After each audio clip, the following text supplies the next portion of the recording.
자, 2017년도 세미나 녹화 들어가겠습니다. 다 오셨죠? 안 오신 분 손들어 보시고요. 안 오신 분 손들어 보시고 2017년도 1월 처음 뵙네요. 그죠? 지금 온라인, 오프라인에 다 들어오신 분들 새해 복 많이 받으십시오. 금년부터는요, 제가 2017년은 창업을 중점으로 해서 창업사업화에 중점적인 테마를 가지고 아마 세미나를 진행하고자 합니다. 그 이유는 이제 우리가 기술을 가지고 특허 기술이나 원천 기술을 가지고 창업을 하시는 분, 기술 창업을 좀 더 독려를 하고, 안녕하세요. 네. 지금 원래는 이제 대학에서 강의도 이 기술 창업 사업화라는 이제 과목을 가지고 또 강의를 하게 돼서 아마 연동을 시켜서 이제로 우리 그 개발기술협회에 또 이렇게 세미나에 참석하시는 분들도 같은 어떤 그 관점에서 기술 창업을 좀 더 성공리에 사업화를 할 수 있는 방법론을 찾기 위해서 여러분들과 이제 머리를 좀 맞대고 진행을 하고자 합니다. 여러분들이 본 강의는요, 이 강사가 강의를 한다고 해서 여러분들이 수동적으로 이렇게 듣는 형태로 생각을 하지 마시고요. 여러분들이 직접 참여하신다고 생각을 하고, 뭐 질문 있으면 질문도 하시면 되고, 물론 이제, 대응 속도가 늦어서 빨리 오프라인, 온라인 답변이 얼마나 가능한지 모르겠지만, 하여튼 최대한 나중에 이제 그 피드백을 하는 거로 그렇게 하겠습니다. 여러분들 창업의 형태가 굉장히 많지 않습니까? 창업 형태가 굉장히 많은데, 우선 가장 중요한 게 하나 있습니다. 우리가 창업을 하시는 분들이 조금 이제 이거는 조금 우리가 한번 생각을 한번 해보자. 창업을 한다고 하는 사람들이면 창업을 하시려고 하시는 분들이 꼭 이것만큼은 좀 생각을 해보자. 자, 첫째, 창업을 하신다고 생각하시면 사업자 등록을 먼저 생각을 하시는 분들이 있는데 사업자 등록이 급하지는 않은 것 같다. 사업자 등록. 왜냐하면요, 사업자 등록은 이제 법적으로 그 생명의 어떤 탄생을 이야기하는 겁니다. 그죠? 사업자 등록을 하는 순간부터 모든 이제 과세 대상 그 영업 활동에 관한 건 이제 세무 관련 기관에 전부 다 같이 연동이 되게 돼 있거든요. 그럼 우리가 사업은 실질적으로 어떤 인풋 대비해서 아웃풋이 빨리 나와야 돼요. 회전이 빨라야지 좋지 않습니까? 그렇죠? 그런데 사업자 등록을 좀 빨리 하는 거는 좀 지양을 좀 해야 되지 않냐 이런 생각이 듭니다. 필요할 때는 꼭 있습니다. 제 시간에 해야 되는 거지만 그 다음에 사업장 마련이 급하지는 않은 것 같다. 물론 이제 사업을 이제 계획을 세우시고 이렇게 하시려면은 사업 계획을 세우고 내가 사업을 해야 되겠다, 창업을 해야 되겠다 이렇게 마음을 먹은 순간부터 사업장이 있어서 그 사업장에서 사장님 자리를 만들어 놓고 거기에 컴퓨터하고 이런 걸 다 갖추고 거기서 일을 하려고 하시는 분들이 이외로 많습니다. 그런데 그렇게 생각하실 필요는 없다는 얘기예요. 창업을 준비하는 단계에서는 뭐 어느 곳에든지 그죠? 진짜 이거 제가 영어 잘 못하지만 영어 표현 anywhere, anytime 그죠? 언제 어디서나 자기 이제 창업하는 데는 준비를 하시면은 좋은 것 같아요. 그리고 이제 그런 게 모든 게 다 준비가 되고 나면 그 다음에 사업하는 장소. 우리가 이제 창업을 하더라도 사업자 등록을 내더라도 세금을 좀 많이 내는 지역이 있잖아요. 또 세금을 적게 내는 지역도 있고 하니까 그것도 다 돈인데 생각을 해가면서 좀 해야 될 것 같고 그 다음에 이제 과밀권역이라고 또 아시죠?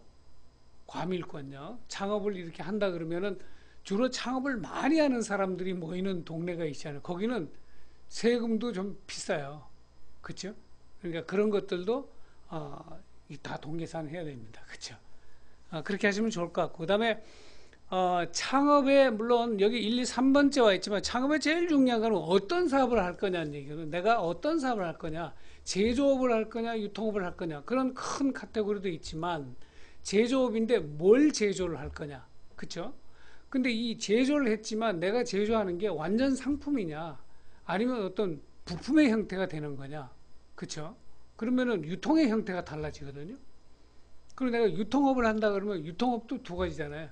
직접 리테일 세일러, 그러니까 소매상으로 내가 할 거냐, 아니면은 이게 중도 매상을 할 거냐, 아니면 도매로 댕겨서 그냥 완샷으로 그냥 넘기는 그런 걸 할 거냐.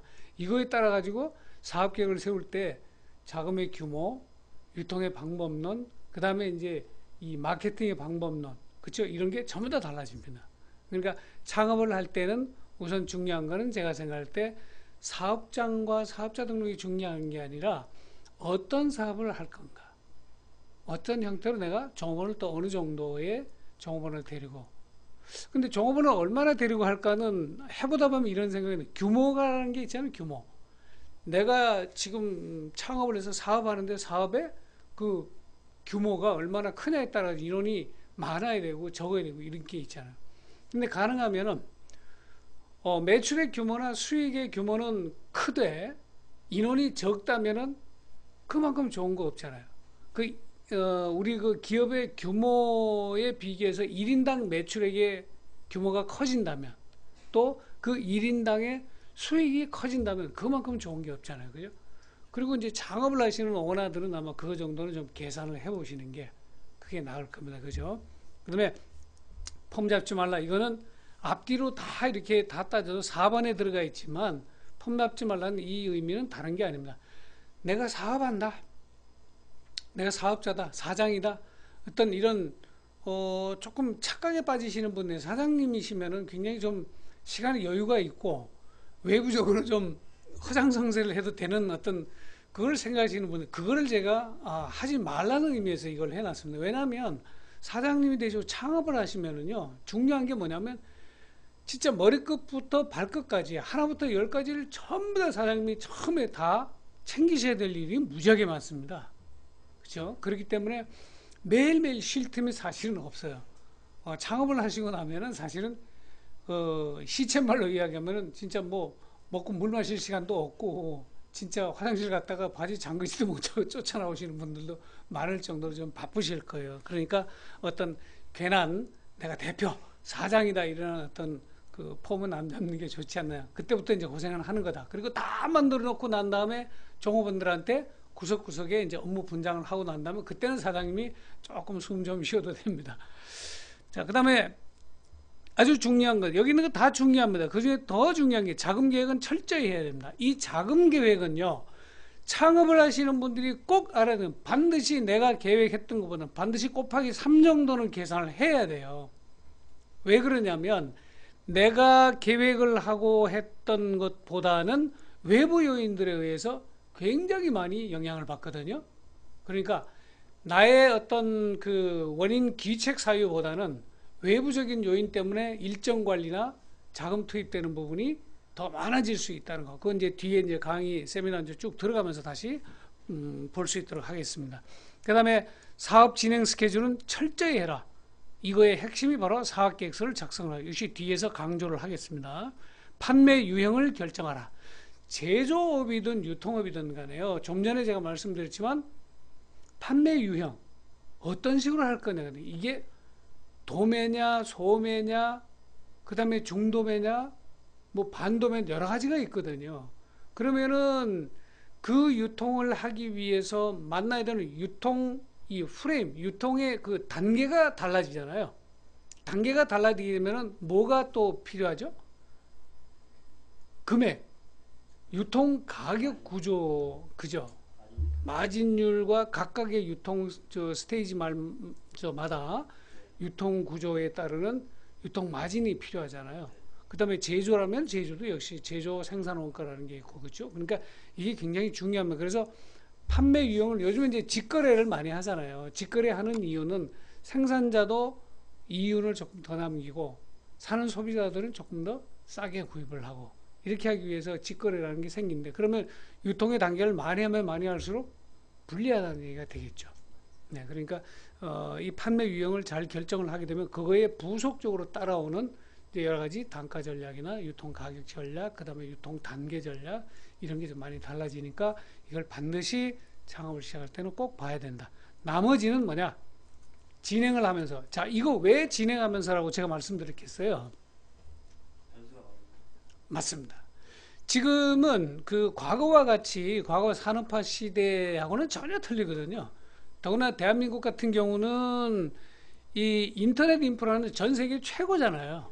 전 세계 최고인데 온오프라인에 이제 동시 유통이 되고, 그다음에 이제 뭐 수입품 같은 경우도 동시 병행 수입 제도도 되어 있고 하는 게, 이 나머지는 그 많은 변수들은 그때그때 적응하는. 요즘은 회사의 기획실 같은데 이런 게 필요 없어요. 중장기 계획을 안 세웁니다. 중장기 계획. 뭐 진짜 매일 계획이나 주 단위 계획, 뭐 월 단위 계획 이렇게 계속 이렇게 만들죠. 단기 계획 중심으로 해서 발생할 수 있는 변수에 따라 가지고 즉시 대응하고 고쳐 나가는 이런 형태가 요즘 형태니까 나머지는 진행하면서 하자. 자, 다음 장은 이제 보시게 되면 차트 이제 창업 넷이라고 1번이 나오는데요. 이거는 무엇이냐면 지1번 창업넷, 창업진흥원, 중소기업청, 기업마당, 청년포털, 소상공인 지원센터, 상권정보 시스템, 창업보육센터 네트워크 시스템, 서울산업진흥원, 공정거래위원회, 가맹사업거래 이렇게 해가지고 10개 항목을 해놨어요. 근데 이거는 무슨 의미라고 생각을 하십니까? 요거는요 뭐냐면 아까 처음에 우리 창업 맛보기에서 봤죠. 창업을 시작을 할 때 사업자 등록이나 사업장이 중요한 게 아니라 방금 보여드린 이 10군데의 기관을 통해서 내가 창업을 하고자 하는 부분을 정말 검토를 하고 창업 지원 제도가 뭐가 있을까, 어떤 식으로 창업을 하면은 되고, 내가 자금 지원을 어떻게 받고, 자금 개혁 어떻게 하고, 유통은 어떻게 해야 되겠구나라는 거를 정부에서 지원해주는, 국가기관에서 지원해주고 있는 각종 창업 지원 제도를 최대한 알고 나서 자원 활용을 효율적으로 할 수 있게 하라는 측면에서 제일 앞에다가 창업에 도움을 줄 수 있는 그 10개의 기관을 거기다가 선정을 해 놓은 거예요. 자, 이거는 그 중에서 10번에 있는 공정거래위원회 가맹사업거래라고 하는 거는 필수적으로 필요한 건 언제겠습니까? 우리가 프랜차이즈라는, 그러니까 내가 가맹을 해서 사업에 로얄티를 주면서 본사에 주면서 사업을 하고자 할 때는 그 가맹 본사에 관한 어떤 그 회사 시스템, 회사의 어떤 규모, 이런 부분을 알기 위해서 이 공정거래위원회 가맹사업 거래 가면은 여기에는 공개 정보들이 많죠.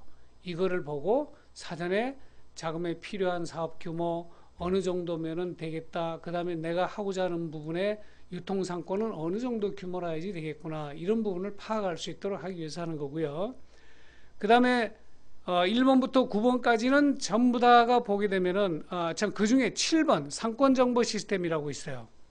이거는 필수적으로 우리가 이제 그 로드샵, 그죠? 로드샵을 하시는 분들은 반드시 이 상권정보 시스템을 좀 한번 눈여겨 보실 필요가 있습니다. 왜냐하면 우리가 외식 사업을 한다든지 아니면은 이제 의류, 생필품, 그 다음에 그 뭐 액세서리라든지 기본적으로 이러한 그 생필품 도소매를 이렇게 하시는 분들은 유동인구와 경쟁 어떤 그 업체 간의 상관관계에 관해서 이런 부분은 좀 더 지도를 통해서 분석이 되는 자료를 좀 파악을 하시는 게 도움이 많이 되실 거예요. 그 다음에 이제 소상공 지원센터, 청년포털, 기업마당, 중소기업청, 창업진흥원, 창업넷, 이거는 전부 다 여러분들이 창업을 하는데 필요로 한 창업 지식, 교육부터 시작해서 실질적으로 창업을 하고 난 이후에 필요 자금 조달 지원, 그 다음에 좀 더 내가 창업한 이후에 유통 지원에 관한 거, 광고 홍보 지원에 관한 정보를 이쪽에서 다 찾아보실 수가 있습니다. 그러니까 필히 창업을 하시는 분들은 꼭 한번 들러보셔가지고 쭉 검토하고 난 다음에 그러면은 나는 이런 사업을 해야 되겠구나 결정하시고, 사업이 구체화되게 되면은 사업장 소재지는 내가 어디로 하면 되겠다. 나의 출퇴근 거리, 주거지하고 출퇴근 거리, 종업원들의 출퇴근 거리, 그 다음에 이제 유통이란 게 이루어졌을 때 배송 거리 다 감안하셔야 됩니다. 그죠? 그런 부분을 감안하시는, 그 다음에 사업장을 선정을 하시고, 그 다음에 그 지역에 사업자 등록을 하시고 시작을 하시면 될 것 같습니다. 자, 오늘 1월에 세미나의 주제가 기술 창업입니다. 모든 창업에 여러 가지 종류가 있습니다만은 세미나의 주제는 어떤 특별한 원천 기술을 가지고 그 기술에 의해서 제품을 만들든지 어떤 그 기술 원천으로 한 서비스라는 프로덕트, 서비스라는 제품을 만들든지 이렇게 기술이 원천이 된 어떤 창업 아이템, 이거를 할 때는 어떤 식으로 창업을 하고 무엇에 유의를 해야 되고 어떤 방법으로 전개를 시키면 하는가라는 거를 세미나를 지금 1월, 2월, 3월, 4월, 5월 이렇게 해서 연속으로 시리즈 계속 진행을 하고자 합니다. 자, 오늘은 맛보기지만 기술 창업이 뭔가를 보기 전에 창업이 뭔가 한번 보죠. 창업은 여러분들 거기 그 핸드아웃에 나와 있겠지만은요, 보통 스타트업 기업을 창업이라고도 하잖아요. 그죠? 그런데 그 제가 뭐라고 했냐면은 Job co-founded Apple Computer in 1976 with 워즈니악이라고 이렇게 해놨죠. 근데 이거는 무슨 말이냐면 이 둘이 동업했다는 이 말이지 않습니까? 공동 창업 이 말이죠. 그죠? 그 founded란 말도 역시 창업이란 말로 영어로는 그렇게 영어식 표현도 하더라. 그러면 founded라는 뜻을 이렇게 보면 창업의 의미는 역시 생존의 연속을 위한 체계화된 아주 체계화시켜 나가는 어떤 대응하는 그게 출발점입니다. 그죠? 우리가 이제 창업을 하시게 되면은 여러분들의 창업 아이템이나 유통체계 취급 제품에 따라 가지고 일단은 필드의 경쟁 상대 그다음에 또 소비자가 있는 시장으로 나가잖아요. 나가면 거기서부터 이제 전투가 시작이 되는 겁니다. 그렇죠? 그런데 전투의 규모는 각계 용병으로 움직이는 게 아니라 어떤 단위 집단을 만들지 않습니까? 그게 이제 내 회사 창업을 함으로써 이제 조금 체계화된 대응을 할 수 있는 출발점이라고 보시면 그렇게 이해를 하시면 되겠습니다. 자, 그러면 기술 창업이란 건 뭐냐면 기술에는 몇 가지가 있습니까? 우선 내가 개발한 게 있어요. 내 아이디어를 찾아가지고 내가 기술을 만들어내는 게 있어요. 그럼 내가 개발한 기술. 그 다음에 제3자의 기술이 있어요. 제3자의 기술을 이전을 받아서 하는 거. 그렇죠? 그 다음에 제3자의 기술을 이전받아서 사업의 영역을 확장하는, 이건 무슨 의미냐면 제가 지금 유통업이라는 걸 하고 있어요. 근데 여기다가 새로운 어떤 그 기술을 갖다가 받아들여 가지고 유통의 시스템을 하나, 새로운 사업을 영역을 또 하나 추가시킵니다. 이것도 역시 기술 창업이라고 보고, 또 하나는 요즘은 융복합 시대잖아요. 제가 예를 들어서 뭐 전기 관련된 제품을 이렇게 취급을 하고 있는데 발전기 계통의 제품을 누가 하나 기술을 개발했다. 그러면 그것도 역시 기술의 수직 계열화라는 측면에서 사업의 영역을 내가 확대를 시키기 위해서 그런 기술을 내가 또 사든지 그분을 모시든지 이전 받든지 이렇게 하잖아요. 근데 이게 이제 3자의 개발 기술을 이전 받아서 스타트를 하는 이 기업은 우리 외식 사업에도 제법 많습니다.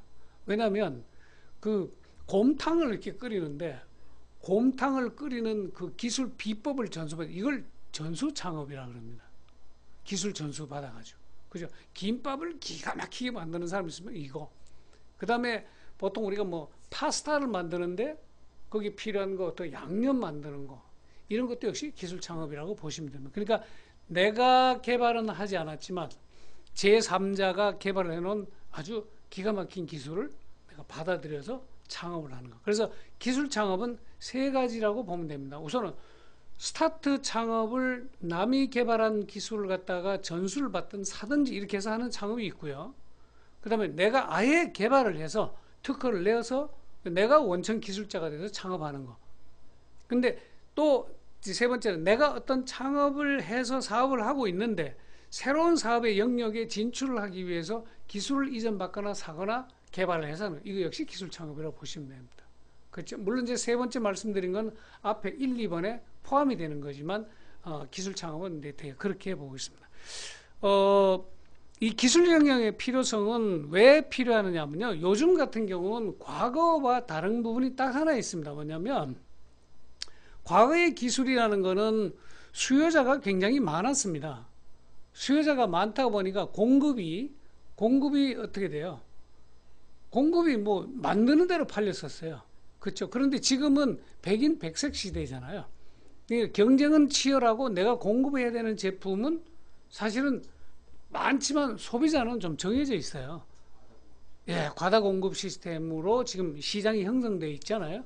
그러다 보면은 그게 필요 우리가 해야 될 거는 좀 더 제품이 소비자한테 어필을 하는데 뭔가는 경쟁 제품과는 좀 더 차별화되어 있는 부분이 필요하다는 얘기죠. 그 차별화되어 있는 부분을 찾으려니까 기술적으로 남들이 안 하는 기술 융합을 좀 시키는 거. 남들이 하고 있지 않는 새로운 기술을 거기다가 업그레이드 시키는 거. 그죠? 남들이 하지 않던 새로운 디자인을 갖다 가미시켜 주는 거. 남들이 사용하지 않는 새로운 컬러를 도입하는 거. 뭔가는 좀 차별화가 되어야 될 거 아니에요. 그렇죠? 근데 이 부분 때문에 과거와 같이 그냥 양산만 해놔서 막 팔리는 유통 중심으로 하는 그런 세상은 조금 갔다, 지나갔다 이렇게 보게 되면은 지금은 기술, 테크니컬이라는 부분이 굉장히 많이 필요하죠. 그래서 융복합이라는 부분도 기술을 알아야만 되는 거니까 기술 경영이 굉장히 중요하다. 그래서 기술 투자 비용에 대한 최대의 효과를 내는 관리 체계를 갖추기 위해서 기술 경영이 필요한 거죠. 그죠? 기술 제품을 만드는 것도 중요하지만 만든다는 자체도 시장에 적응이 되어 있는 시장에서 원하는 제품을 생산해야 되니까 그런 제품을 만드는 기술과 그런 제품을 융복합을 시켜서 시장에 어느 시장에다 내놓을 건가 이것도 중요한 거니까 그래서 과거와 같이 그냥 단순한 경영 그 매니지먼트라는 그거에다가 앞에다가 기술이라는 하나 더 붙인 거죠. 그래서 지금은 기술 경영이 필요하죠. 요즘에는 특허 경영이라는 얘기들 들어보셨나요? 특허 경영. 그렇죠. 특허 기술을 가지고 경영을 하는 시스템. 네, 그래서 이제 특허 경영이라는 건 기술 경영의 한 파트라고 이렇게 보시면 돼요. 그래서 이제 기술 경영이라는 게 굉장히 강조가 되는 시대가 와 있다. 자, 그 다음에 기술 창업을 하는 데는 핵심적으로 생각을 해야 될 지금 여기 네 가지가 있어요. 그 중에서도 첫째, 융복합 기술 경쟁력, 이 컨버전스라는 이야기 많이 하잖아요. 그 A라는 기술을 하나 이제 만들었으면 과거 여러분들 컴퓨터를 생각을 해보시면은요, 컴퓨터가 지금은 뭐 이런 스마트폰에도 다 들어가고 뭐 이렇게 하겠지만 과거의 컴퓨터는 얼마나 컸습니까? 무지하게 컸잖아요. 그 컴퓨터라는 그 큰 덩어리에다가 소형화 시키면서 거기에 기능은 과거의 기능에 거기가 수십 배의 기능이 더 들어가 있잖아요. 그거는 뭐냐면 컴퓨터라는 라인업이 쭉 되어 있지만 지속적으로 계속 업그레이드를 했죠. 그죠? 했는데 거기에 노하우라든지 능력 이 부분이 우리 회사에서 다 가지고 있을 수 있나요? 예를 들어 사장님이 컴퓨터 전문가예요. 그런데 여기 통신기술, 그 다음에 컴퓨터를 통해 가지고 GPS, 그 다음에 인터넷으로 송금을 요즘 이야기하는 핀테크, 금융기술, 이게 다 여기에 들어가잖아요. 그런데 그 핀테크 기술, 이거 내가 다 할 수 없거든요. 그러면 누군가가 만드는 사람이 뭐 지문인식으로 하는 분, 홍채인식, 이런 분들의 기술을 내가 받아야 되는데 이거를 접목을 시키는 컨버전스 기술이 굉장히 필요하다는 거죠. 근데 이 사이클이 말이에요. 사이클이 과거에 한 5년 가던 기술이 지금은 5년이 아니라 5개월도 못 가는 시절에 와 있잖아요. 그죠? 이게 어떤 그 기술이나 제품의 라이프 사이클이 무지하게 짧아진 시대에 살고 있다 보니까 기술 창업을 하되 반드시 내가 업그레이드를 지속적으로 해줄 수 있는 인프라를 가지고 있든지 내가 그 정보의 습득 실행 능력이 있든지, 그죠? 그 네트워크를 가지고 있든지 굉장히 중요한 거죠. 그래서 사장님들께서는 이제 그러한 세미나, 신제품, 유통업 하시는 분은 신제품의 동향, 내가 취급하고 있는 제품 중에서 새로운 제품 이름이 나왔다 그러더라고요. 예를 들어서 유통제품 중에 주로 어떤 거 뭐 가전제품 쪽인가요? 생활용품이면은 주방용품. 그럼 예를 들어서 이제 주방용품들 있잖아요. 주방용품에 이제 과거에 이제 믹서기라는 거 있었잖아요. 예, 믹서기도 과거에 그냥 맷돌처럼 갈아가지고 뭐 이제 그 뭐라 그래, 건데기하고 같이 물하고 이렇게 한꺼번에 먹는 이런 것도 있었지만 지금은 그 갈게 되면은 착즙 시스템이 또 들어가서 주스는 주스대로 나오고 건더기는 건더기대로 빠지고 뭐 이런 게 또 나오고 이렇게 하잖아요. 그러면 거기다가 또 옆에 하나 달게 되면은 뭐 다른 거 이제 또 믹싱을 할 수 있는 뭐 기계가 하나 더 있다든지 그러면 그것도 그렇게 하는 게 아니라 설탕을 여기 리터당 주스 1리터당 0.5ml만 투입되라 이런 기술이 또 들어갈 수 있잖아요. 그런 신기술의 동향 이런 부분을 알기 위해서는 그런 분들하고 네트워크를 해서 세미나에 참석도 하고 그분들하고 정기적으로 미팅도 하고 해외에 있는 어떤 뉴프로덕트 저널 같은 잡지 같은 경우도 이렇게 좀 구독을 하시고 그 웬만하면 수입도 하시고 이러실 수 있잖아요. 그죠? 그거와 마찬가지로 지속적으로 내가 창업을 주로 해서 하고 있는 아이템이 어떤 식으로 업그레이드를 시켜 나갈 건가 이게 굉장히 중요한 거란 얘기다. 그래서 융복합 기술 경쟁력은 지속적으로 개발이 가능한 노하우나 능력을 갖추고 있어야 된다. 그 다음에 남들과는 달라야 된다. 그 다음에 앞으로 좀 달라져야 된다. 이거는 필수 경쟁력이겠죠. 그 다음에 남들이 따라오지 못하거나 앞으로 따라오지 못하게 하는 능력. 이거 기술 개발 정말 힘들잖아요. 그죠? 예, 그 다음에 해를 거듭할수록 계속 쌓여가는 어떤 능력. 그 다음에 위 1번부터 4번까지 능력 중 돈을 벌 수 있는 것. 돈 안 되는 건 안 되잖아요. 사업을 하시는데. 기술 개발만 자꾸 기술 개발 투자에 있다고 해서 앞서간다고 좋은 건 아니잖아요. 상품화가 돼야 되니까 적어도 향후 10년간 사라지지 않을 수 있는 분야일 것. 이거 얼마나 중요하겠습니까? 물론 어떤 분이 이런 말씀하시는 한 10년만 벌고 뭐 말지 뭐 10년만 벌 수가 있으면 좋죠. 그럼 10년 딱 벌고 이렇게 만다 그러지만 그러나 지금 우리가 생각을 해서도 과거에 우리가 뭐 괜찮다고 했던 그 제품들 중에 지금 안 쓰는 제품들이 얼마나 많습니까? 자, 우선은 대표적으로 카메라 지금 굉장히 작품 사진을 뭐 DSLR에 대한 뭐 고급 카메라 작품 작가들이 쓰는 거 외에는 카메라는 죽었잖아요. 제가 볼 때 다 죽었다고 볼 수는 없겠지만 그렇죠. 카메라가 또 그렇고 그다음에 우리 이 차량에 이제 보는 그 내비게이션 있잖아요. 이 내비게이션이 지금 또 어떻게 되나가나요?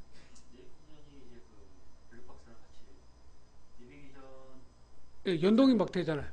연동이 되잖아요. 블랙박스하고 내비가 통합되어 가는 뭐 이런 형태도 보이고 또 우리가 휴대하고 다니는 스마트폰에서 그 영역을 또 다 흡수를 해버리니까 이게 사업하는 게 매일매일이 그 분야에 계시면 매일매일이 그냥 스트레스라는 거죠.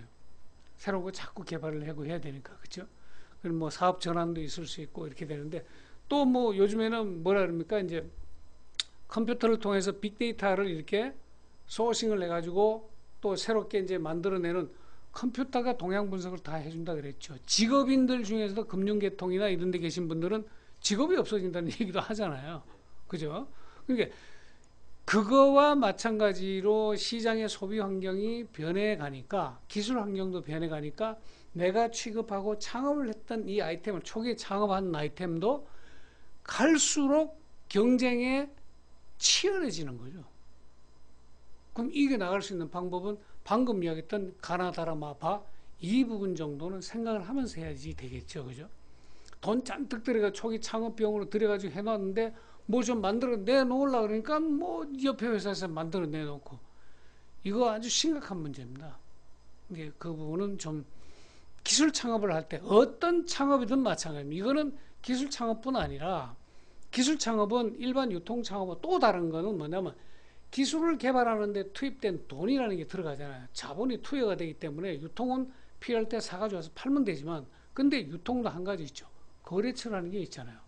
시간 지나면은 누적되어 있는 게 기술 개발의 어떤 그 축적된 노하우 이상으로 중요한 게 거래처의 인간관계잖아요. 이것도 시간이 지난 만큼 아이고 사장님하고 인간관계 좋은데 이제 사장님이 취급하는 건 도대체 살 게 없어가지고 내가 도저히 거래를 못하겠다 이런 얘기는 들어서는 안 될 거 아니에요. 그죠? 그게 역시 앞으로 이제 융복합 시대니까 이게 굉장히 중요하다 이렇게 보는 겁니다. 그 다음에 자금 운용 이거는 두 번, 세 번 말씀드려도 뭐 지나치지 않을 겁니다. 이거는 어느 정도 내가 투입된 거와 내가 개발한 제품이 판매되어서 납품이 되어서 자금이 회전되어 들어와서 순수 마진이 경영 운영 자금으로 투입이 될 때까지는 전부 다 돈이 들어가는 거죠.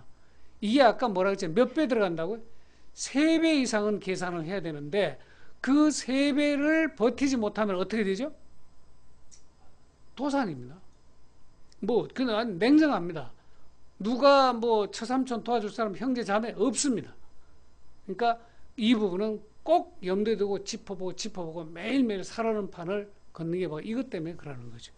그 다음에 판매, 그 다음에 뭐 이거 더 말씀 안 드려도 되죠. 판매 중요. 그 다음에 리더십하고 기업가 정신은 정말 이 창업을 하든 기업을 유지 운영을 하든 간에 굉장히 중요해요. 리더십은 우리가 같이 근무를 하고 지금은 데리고 있는 직원이라고 안 하잖아요. 모시고 있는 직원. 그리고 나하고 함께 하는 직원. 그죠? 공생이잖아요. 공존 공생을 하고 있는 팀워크의 팀원들. 이분들을 얼마나 리드미컬하게 가장 효율적인 그 일의 효과를 낼 수 있도록 일을 할 수 있는 분위기를 만들어 주느냐에 필요한 게 리더십이에요. 과거에처럼 뭐 군생활 할 때는 나를 따르라 이거 아닙니다. 그렇죠? 이거 그다음에 기업가 정신은 이거는 사회적인 책임과 그다음에 이 조직에 관한 책임으로 보시면 됩니다. 이건 이제 모랄 해저드가 없는 그렇죠? 그리고 어느 정도가 되게 되면은 공존 공생이라고 했는데 정말 없는 사람도 소외받는 사람, 소외받는 공간을 돌아볼 수 있는 어떤 그 기업가 정신, 그죠? 이런 부분을 강조하는 것으로 보시면 되겠습니다. 창업을 시작하는데 뭐 기업가 정신, 글로벌 이런 것까지 말씀드려서 이상할지 모르지만 그러나 출발이 장대해야 됩니다. 맞습니다. 예, 그렇게 해야죠. 예, 맞습니다. 지금은 한국 시장뿐 아니라 글로벌 기업화하는 게 아예 목표를요. 제가 이런 얘기를 합니다. 먼저 과거에 계단 오르기를 아침에 나가서 운동을 하시는 분이 있는데 360원 부산 같은 데 가면은 그 365 계단이 있대요. 그러니까 이게 365계단을 올라가려고 처음에 준비를 딱 해서 하는 분은 운동화를 끈을 매는 것부터 시작해서 중간에 땀이 날 거를 대비를 해서 수건, 그 다음에 물통, 목마를 때 되면 물통 이렇게 해가지고 다 준비를, 그 대신 물통은 뛸래니까 허리에 매야 되겠다. 이 크로스백을 매야 되겠다. 준비를 단단히 합니다. 그런데 이 계단을 한 10계단, 50계단 올라가야 되겠다고 하는 사람은 그런 준비 안 합니다. 다시 말해서 멀리 높은 산을 가려고 하시는 분은 처음에 출발할 때부터가 틀리다는 얘기입니다. 그 창업을 하시는 분들은 출발할 때 내가 글로벌 기업으로 가야 되겠다는 목표를 가지고 사업의 종목을 선택을 하고 두드리고 준비를 해놓고 준비를 한 다음에 사업장을 열고 이렇게 차근차근 준비하시면은요, 글로벌 기업가가 되는데 전혀 손색이 없습니다. 절대 서둘지 말고 폼 잡지 말아라. 그죠? 그래서 기술 창업을 하는데 우리가 유의를 해야 될 거는 창업이라는 측면에서 봐서는 아까 말씀드린 창업에 관련된 지원기관에 모든 자료를 최대한 리서치를 해서 나에게 맞게 좀 정리를 하는 거. 그 다음에 내가 하고자 하는 사업이 과연 뭐냐? 제조냐 유통이냐? 정확하게 타겟을 정한 다음에 그 다음에 사업계획서를 세워보는 거죠. 바로메타를 내가 항해할 부분을 이렇게 그림을 그려보는 겁니다. 사업계획서는 다른 게 아니고 그렇게 그려놓고 그 다음에 사업의 장소, 그렇죠? 그 다음에 사업자 하는 거죠. 자, 이렇게 출발하는데 기술 창업이다 보니까 중요한 것들이 컨버전스, 융복합이라는 부분에서 시장에 뒤지지 않게 가기 위해서는 내가 기술자가 아닌다면 네트워킹이나 정보 수집에 굉장히 열의를 가지고 해야 된다는 거, 그렇죠?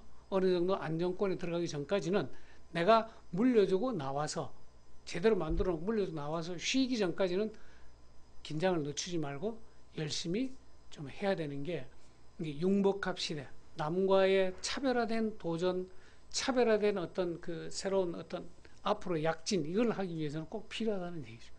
자, 거기까지가 이제 기술 창업을 하는 데에 기초적으로 필요한 내용을 보고요. 자, 그러면은 이제 관리 쪽으로 보면 돼요. 우리가 경영이라는 의미에서 관리 쪽으로 보게 되면 창업자가 알아야 하는 기업의 활동들을 이렇게 한번 보시게 되면은요. 이 왼쪽에 있는 쪽이 뭐겠죠? 왼쪽이 시장 쪽이라고 보면 될 거 아니에요. 그 다음에 이제 오른쪽에 있는 이 부분, 오른쪽에 있는 부분 같은 경우는 기업의 재무 활동이라고 보면 이건 기업에서 내부에서 운영 활동입니다. 그죠? 자금 조달을 하고 그다음에 이거 말고 또 있죠. 또 있는 게 바로 중간에 있는 게 있죠. 투자 활동 쪽에서 보게 되면은 연구 개발이라는 게 있고 연구 개발에 따라 가지고 주문이 더 들어오게 되면 생산 설비를 늘려야 되고 생산 설비를 늘리려니까 인원을 더 뽑으면 뭐가 필요하죠? 운전 자금이 더 필요하잖아요.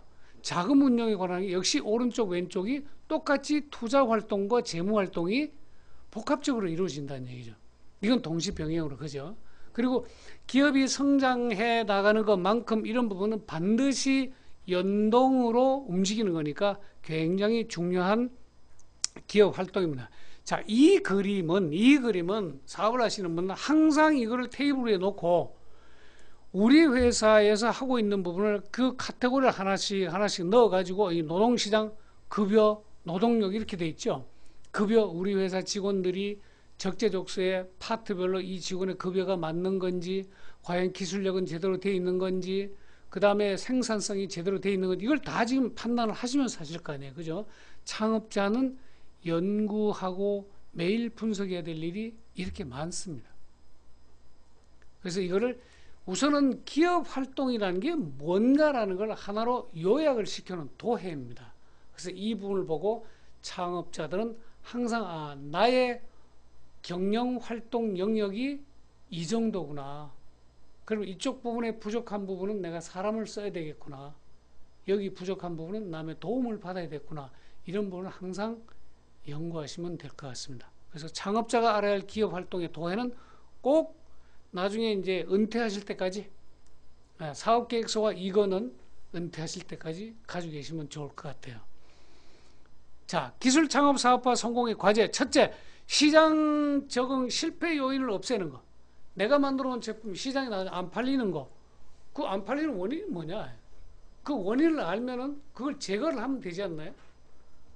뭐 우리 사장님도 가지고 계시는 아이템들 중에 뭐 잘 안 팔리는 게 있어요. 그죠? 그게 왜 안 팔리느냐? 한번 분석해 보신 적이 있으실 거 아니에요? 예. 주로 뭐 분석 원인들이 뭐 어떤 것들? 그러니까 뭐 그 판매가가 시장에서 원하는 판매가 대비 네, 고가이거나 가격 경쟁.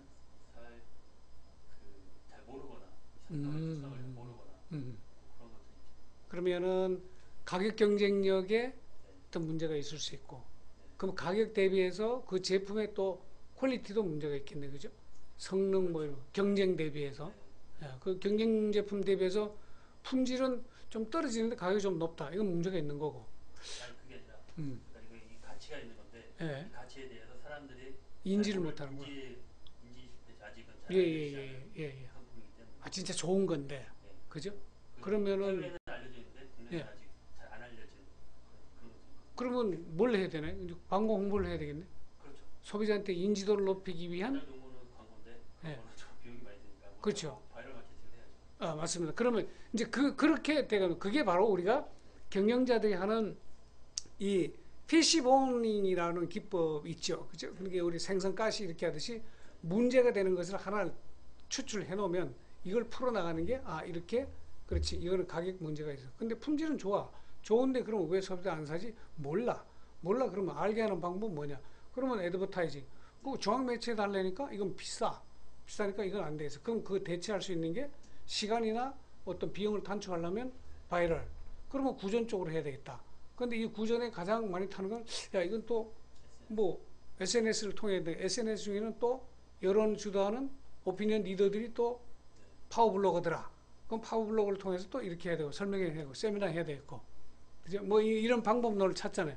바로 그겁니다. 그러니까 기술 사업, 창업 사업을 하는데 성공의 과제는 시장에 적응 실패하는 요인들을 하나씩 피시보닝 기법으로 해서 하나씩 이렇게 끌어내고, 그럼 그거를 나중에는 이 창업, 기술 창업이라는 건 이제 창업하시는 분들 이렇게 교육을 하게 되면은 이제 문제 해결 방법론을 이렇게 실습들을 이렇게 많이 합니다. 그러면 지금 경영 과제를 하나 도출해. 판매 잘 안 된다.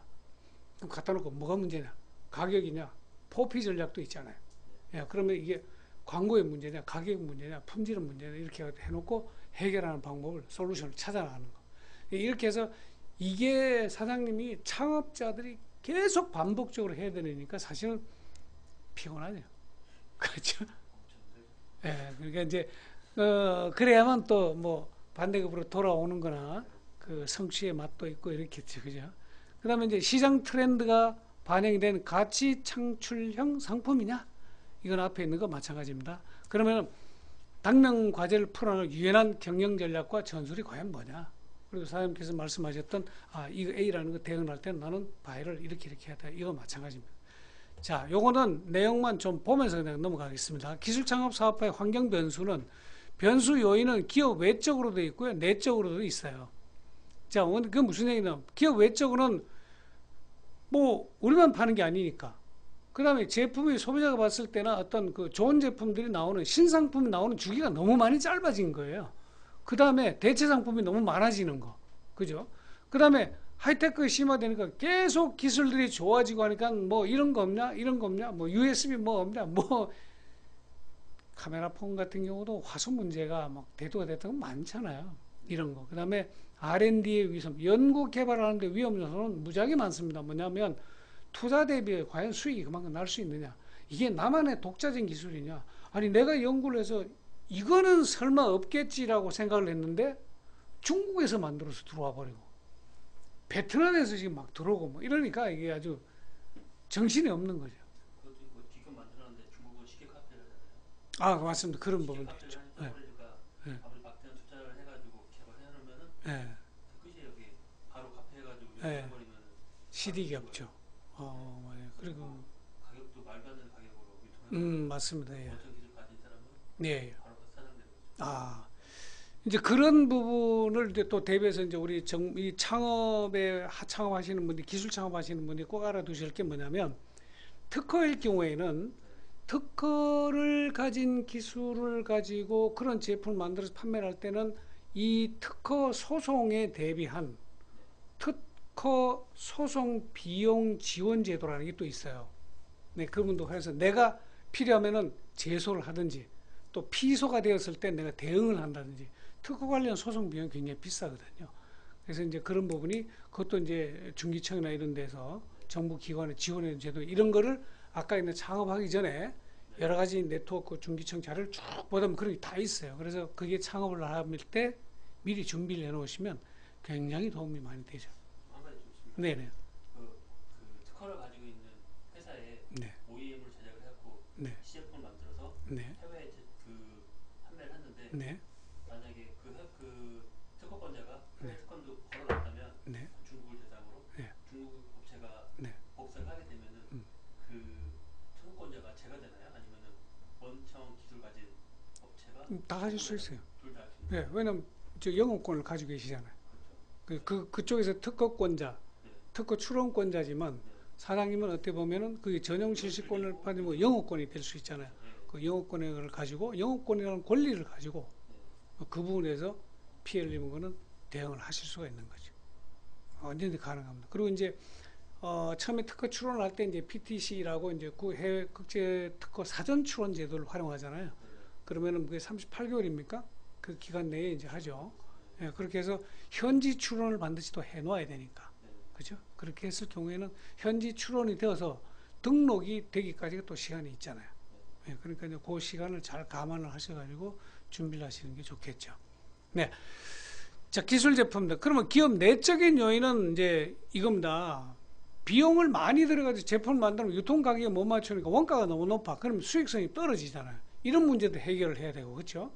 근데 이게 비용을 절감을 한다고 하는데 사실 원가가 내 마음대로 막 안 올라가네. 석유 파동이 막 생겨버리고 감산을 하네, 뭐 정산을 하네 이렇게 내고 갑자기 그냥 제반 공과금들이 막 올라가 버리고 이러면은 좀 문제가 있잖아요, 그죠? 그러니까 이런 것들이 역시 마찬가지. 과도한 성과 기대하는 거. 뭘 해야 되는지를 목표 상실. 이거는 사업 계획서하고 이거는 항상 들여다보면 수정해야 되는 게 그래서 이런 것 때문에 그런 거예요. 그 다음에 제품의 고품질.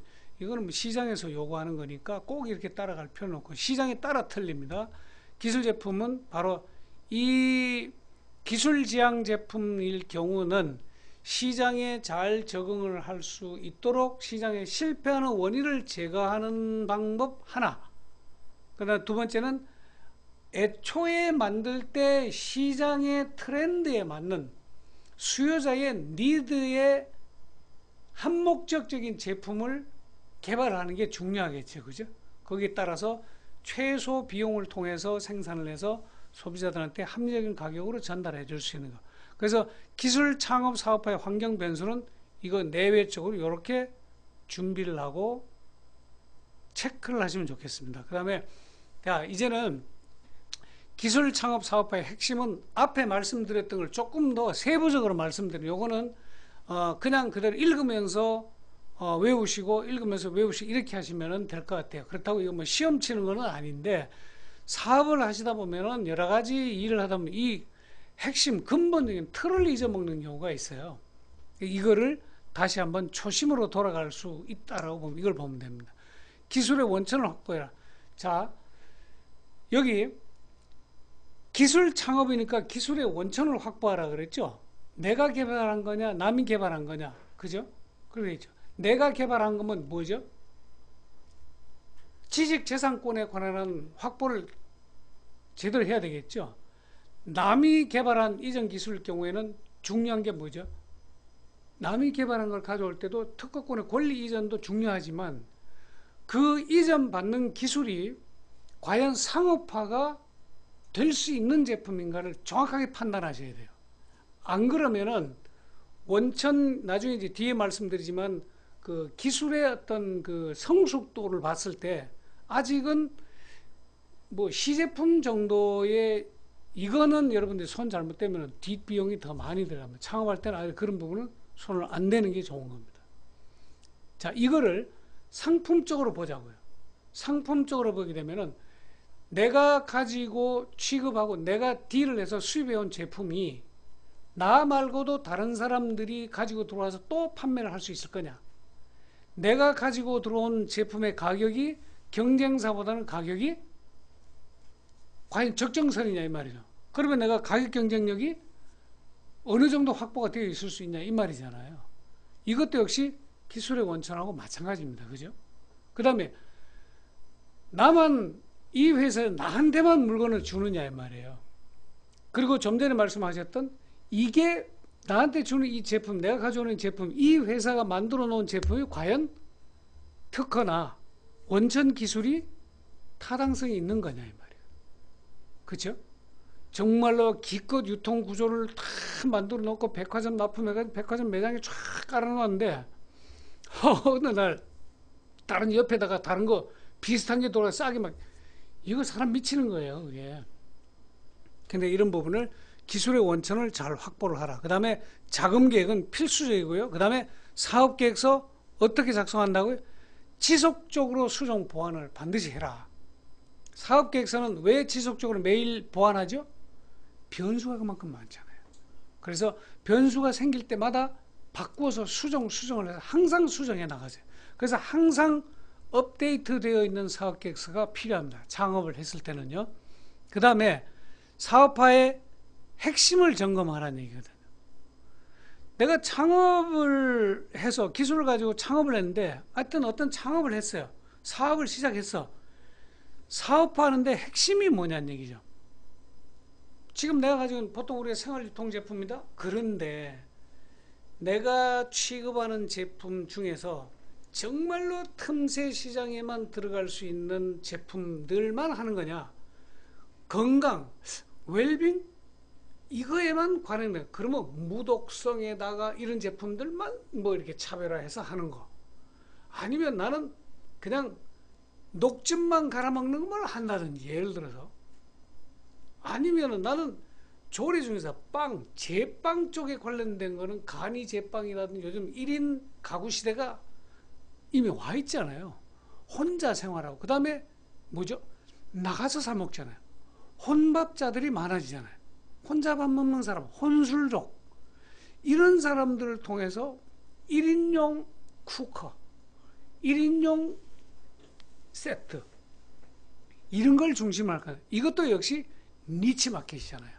틈새 시장에 들어가는 물론 사업화를 처음에 할 때 어떤 사업을 할까 그때 이제 결정도 하겠지만 계속적으로 하다 보면 유통이라도 자꾸 사업의 영역을 줄이고 늘리고 새로운 니치 마켓에 들어가는 겁니다. 그렇게 하는 거니까 이거는 사업 계획서를 계속 보완을 하다 보면 이렇게 축소가 되고 변형이 되고 이렇게 되는 겁니다. 그렇죠? 그래서 취급하는 제품의 경쟁력, 시장 규모, 이거는 보니까 시장이 큰 줄 아는데 들어가 보니까 시장도 크지도 않고 경쟁자만 많고 이런 빠지는 게 좋죠. 그건 이제 우리 사업 철수하잖아요. 이런 게 필요한 거죠. 그 다음에 이게 뭐 봄에만 팔리고 안 팔려. 이건 여름 상품이야.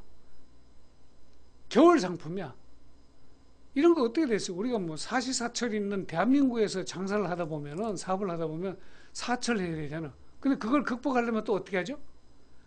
대한민국에서는 사철에 봄, 여름, 가을, 겨울 파는 거는 어떻게 돼요? 다국적으로 판매를 하다 보게 되면 베트남엔 여름 쪽에 파는 거, 더 추운 나라에는 찬데 컨디션을 우리가 다 적응했잖아요. 이렇게 이제 글로벌화하는 것도 역시 사업 전략입니다. 그죠? 그래서 사업화의 핵심을 점검을 하다 보면은 새로운 트렌드와 사업 계획서를 변경할 수 있는 요인들이 굉장히 많이 생긴다는 거. 이 중요하죠. 그래서 지금은 기술 창업 사업화의 핵심을 점검을 하시면서 매일매일 일기 쓰듯이 점검을 좀 해주시라는 거. 자, 그 다음에 나온 자료가 바로 이겁니다. 이건 뭐냐면 아까 기술의 원천을 확보하라고 했는데 내가 개발한 기술이든 남한테 이전받았던 사왔던 이 기술을 가만히 보면은요, 야, 이건 너무 빨리 나온 거 아니야? 아니면은 이 정도 가지고는 안 된다. 상품화하기 힘들다. 이건 테스트도 좀 더 해봐야 되고, 그리고 이게 안전 규격, 안전 인증을 넣었는데 판매를 하기 위해서 사전 인증 신청을 넣었는데, 판매 신청을 넣었는데 이건 허가가 안 돼. 왜냐? 그런 제품은 소위 말하는 제품의 규격이 없다. 이런 거 안 됩니다. 그렇죠? 그래서 이게 개발한 기술의 어떤 지금 성수도 단계가 어느 정도 되어 있는가. 바로 상품화 시키면은 돈을 들여서 상품화 시키면 바로 팔릴 수 있는 제품 좋죠. 근데 바로 팔리는데 이미 야 그거는 옛날에 말이야 한 10년 전에 나왔던 거야. 이거 안 될 거 아니에요. 돈 들여서 상품화 하더라도. 그렇죠? 이런 부분이 중요해. 야 그건 너무 빠르다. 너무 빠른 것도 역시 얼리 어댑터라는 말이 있죠. 누구든지 뭐 새 제품 나오면 무조건 사는 그 소규모의 어떤 수요자를 대상으로 해서 사업을 하기에는 좀 더 리스크가 있죠. 이거는 시장에 테스트를 한다든지 론칭을 해보고 시장 제품 적응을 해볼 때는 필요하지만 양산화 해가지고 제품 대량 생산으로 공급을 하기 위해는 그건 안 되지 않습니까? 그래서 이 제품의 그 기술 개발의 수준 이걸 좀 더 검토를 하는 겁니다. 요거는 자료를 보고 한 번씩 좀 더 들여다보시는 게 좋습니다. 그건 뭐냐면 이게 TRL이라는 이 그 기술 수준에 관한 이거는 지역별로 조금 다릅니다. 왜냐하면 그 뭐 영국 쪽이나 유럽 쪽에서 평가하는 거하고 이런 부분이 조금 틀려요. 그러니까 요거는 여러분들이 이 내용을 보고 평가 기준이 조금 다르니까. 그 다음에 기술 창업 사업화의 핵심은 아까 준비된 자금 계획 이야기했죠. 자, 이제 조금 디테일에 들어가는데, 자금에는 무슨 자금이 있나요? 자금은 두 가지죠. 예. 운전 자본, 뭐, 그 다음에 시설 자금 뭐 이런 게 있죠. 그걸 이제 세부적으로 보면 그런데 처음에 스타트 할 때 자금은 두 가지 형태입니다. 그건 뭐냐면 내 돈, 남의 돈. 크게 내 돈, 남의 돈 이겁니다. 그러면 내 돈도 우리 창업하시는 분이 지금까지 저축을 해가지고 정말로 종잣돈 모아놓은 거 1억 이거 내가 통장에 딱 끄집으면 내 돈이에요. 이거는 이자도 아무것도 없어요. 반대급부가 없습니다. 이건 내가 사업을 해서 망해도 이 돈은 책임은 내가 지는 거예요. 그런데 이 자기 자금 중에서도 뭐가 있죠? 빌려온 게 있습니다. 그 빌려온 거는 뭐냐면 기관이 아니고 자 우리 형제 자매한테 그냥 돈을 가져오는 것도 있을 거고 그죠? 그 다음에 제3자한테 빌려오는 근데 제3자한테 빌려오든 누구한테 빌려올 땐 반드시 뭐가 필요하죠? 무상으로 가져오는 돈도 있지만 부모들이 아니면 형제나 아니면 친구들이 야 내 1억 줄 테니까 네가 떨어먹든지 마음대로 해 이런 돈 많아 없잖아요. 잘 없잖아요. 내가 그럼 매달 이자는 많이는 못 줘도 이렇게 주면서 쓸게. 이렇게 반대급 아니면은 네가 이걸 이렇게 투자하면 내가 주식을 얼마를 줄게. 이렇게 투자를 받는 이런 것들 반대급부가 따라가는 돈은 반드시 타인 자본이라고 보시면 돼요. 그렇게 하면 되겠죠. 그런데 그 타인 자본 중에 절대적으로 타 기관 자금이 있잖아요. 소위 금융권, 은행. 그다음 우리 정부 국가기관에서 창업자금 지원해 주는 데가 있죠. 융자금, 갚아야 되는 돈 이런 것들은 역시 자금이라도 부담이 가는 자금들이에요. 이 자금의 성격을 좀 이해를 하시고 자금 조달 계획은 지금부터는 양식입니다. 양식인데 이렇게 셀을 만들어 가지고 여기에 분류를 해 보시라는 겁니다. 아시겠죠? 자, 창업하신 분들이 지금부터 이제 보시는 건 사업계획서 이렇게 만드는 겁니다. 그 다음에 사업계획서의 용도별로 틀리고 사업계획서는 어떤 식으로 활용을 해야 되느냐. 제품 소개도 있고 사업 소개도 있고 틀립니다. 그 다음에 사업계획서 작성을 하는데 일과 같이 가장 핵심적인 요건이 뭐냐. 이 사업계획서를 들여다보면 이 창업자의 자신감이 보여야 되는 거죠. 그래야지 돈을 빌려주는 사람도 안심을 할 거 아니에요. 근데 객관적 이 사업계획서를 들여다보니까 객관적이지가 않아. 뭐 자기는 뭐 이게 사업 성공한다고 하는데 내가 보니까 전부 허점 투성이야. 이렇게 할 때는 어떻게 할래? 저렇게 할 때 어떻게 할래? 그러니까 사장 답변이 글쎄 그거는 그때 가봐야 알겠는데 뭐 이런 식의 답변이 나온다든지 좀 더 창업에 관한 철저한 준비가 안 돼 있을 때는 객관성이 떨어지지 않습니까? 이 모든 객관성이라든지 자신감이라든지 필연성이라든지 좀 일관성이 있는 거 이런 게 어디다 나타난다고요? 사업계획서상에 나타납니다. 이 사업계획서는 그래서 계속 업그레이드를 해야 되는 게 사업계획서라는 얘기고요. 자, 사업계획서에 들어가는 거 시장조사, 경쟁, 제품, 고객, 현실성 검토, 자금 조달 관련된 사항들 이게 사업계획서의 7대, 6대 이 항목 중에 7대 항목은 뭐예요? 7대 항목 하나 더 들어가게 되면요. 마케팅에 관한 이제 홍보에 관련된 걸 별도로 또 하시는 분들이 있는데 이게 가장 핵심 흐름입니다.